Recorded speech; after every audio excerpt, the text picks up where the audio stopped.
Dito sa mundo ng cryptocurrency, may ilang pangalan po na kapag nagsalita ay parang lindol ang epekto sa market. Isa na po dyan itong si Ginoong Michael Saylor. Siya po ang founder at chairman ng MicroStrategy. Kilala siya bilang isang matinding Bitcoin believer. Hindi lang siya basta naniniwala, kundi isa po siya sa may pinakamalaking BTC holdings sa buong mundo. At ngayon, usap-usapan na naman siya. At bakit? Dahil may mga palatandaan na bibili ulit siya ng malaking halaga ng Bitcoin. Ang tanong ngayon, totoo nga ba ito? At kung oo, ano ang magiging epekto nito sa presyo ni Bitcoin at sa atin bilang mga Pinoy crypto traders at investors? Kaya pag-uusapan po natin ngayon kung ano ang mga bagong galaw ni Ginoong Michael Saylor, ano ang ibig sabihin nito para sa presyo ni Bitcoin at syempre paano po ito makakaapekto sa mga kagaya nating nandito sa Pilipinas na sumusubaybay sa bawat galaw ng crypto market. At ayan, bago pa tayo magpatuloy ay pakibasa na lamang po muna ang disclaimer dito sa ibaba ng ating screen. At ayan, simulan din natin sa unang katanungan kung ano po ang nangyari at bakit na pag-uusapan itong si Ginoong Michael Saylor ulit. Ayan po siya. Ang ating pong nakikita rito sa larawang ito ay walang iba kundi si Ginoong Michael Saylor.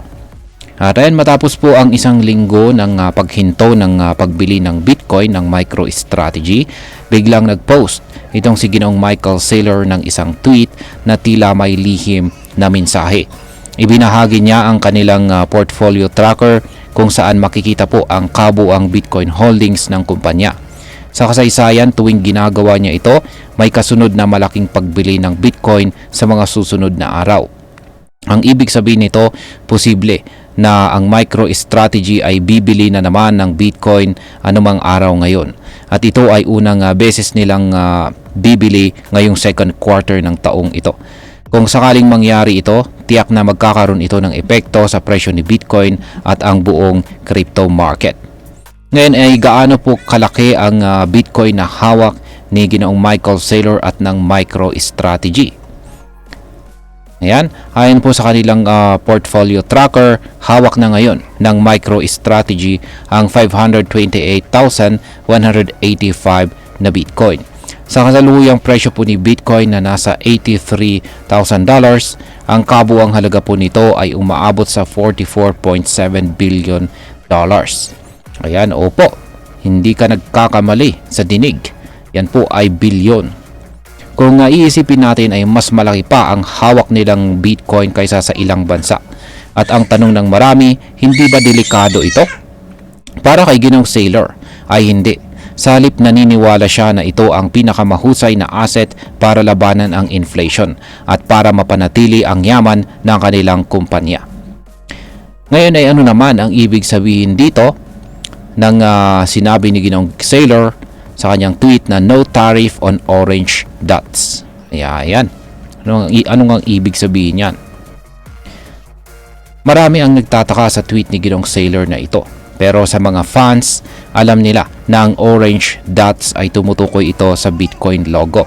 Ang ibig sabihin ng kanyang pahayag, kahit pa may tensyon sa pagitan po ng US at China pagdating sa tariff o buwis sa mga produkto, walang makakapigil pa rin kay Bitcoin. Hindi lang ito isang simpleng joke, kundi isa itong signal. Para bang sinasabi niya na kahit ano pang mangyari sa macroeconomy, tuloy pa rin sila sa pagbili ng Bitcoin. Ngayon, ang sunod nating tanong dito ay ano po ang epekto ng ganitong announcement sa presyo ni Bitcoin?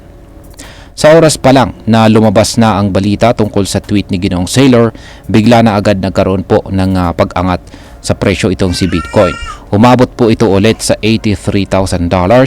Pero ayon po sa ilang eksperto, ang tunay na rally ay mangyayari lang kapag talagang bumili na ang MicroStrategy. Kung pagbabasihan natin ang nakaraan, tuwing bumibili si Ginoong Saylor ng Bitcoin, umaangat po ang presyo ni Bitcoin. Noong huling pagkakataon, bumili po siya ng 22,048 na BTC at agad itong nagdulot ng malaking galaw sa market. Kaya ngayon marami pong investors ang nakaabang sa bawat galaw niya. Ngayon ay posible pa bang bumaba ang presyo ni Bitcoin kahit bibili itong si Ginoong Saylor? Oo, possible pa rin. Ayon po kay Crypto Joe Wedson, Kahit na bumawi na ang presyo ni Bitcoin mula sa dating pagbagsak, hindi pa rin daw tapos ang panganib o risk. Nakikita niya na may posibilidad na bumaba ulit si Bitcoin sa presyong $65,000. Isa rin sa mga nagbabala ay si Dr. Profit, isang kilalang crypto analyst. Ayon sa kanya, kapag bumaba nga sa ganitong price level si Bitcoin, maaaring mapilitan ang MicroStrategy na ibenta ang ilang bahagi ng kanilang MSTR shares para hindi sila malugi o maliquidate. Isa po itong sinyalis na kahit gaano kalaki ang hawak mo, hindi ka pa rin ligtas sa volatility ng crypto market. Ngayon ay bakit mahalaga ito para sa atin bilang mga Pinoy crypto traders at investors ni Bitcoin? Para sa mga kagaya nating nandito sa Pilipinas, malaking bagay ang bawat kilos ng mga big players tulad ni Ginoong Michael Saylor. At bakit? Dahil ito po ay nagdudulot ng domino effect sa market. Kapag bumili po siya ng malaking halaga ng Bitcoin, may posibilidad na sumabay po ang presyo pataas. Kapag tumaas po ang presyo, natural na maapektuhan ang mga altcoins at pati na ang sentiments ng buong crypto space. Kung ikaw ay nagtitrade, magandang abangan ito para makasabay sa short-term price movement.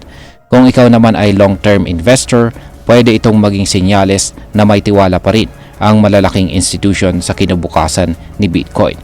Ngunit kailangan din nating tandaan na ang mga ganitong kilos ay may risk. Hindi dahil bumili si Ginoong Saylor ay siguradong tataas agad ang presyo. Kailangan pa rin nating i-manage ang ating expectations at iwasan ang emotional trading. Bilang panghuli ay ang masasabi ko naman po rito, ang kilos po ni Ginoong Michael Saylor ay nagpapakita ng isang malakas na pananampalataya sa hinaharap ni Bitcoin. Pero dapat po nating tandaan na siya ay isang billionaire.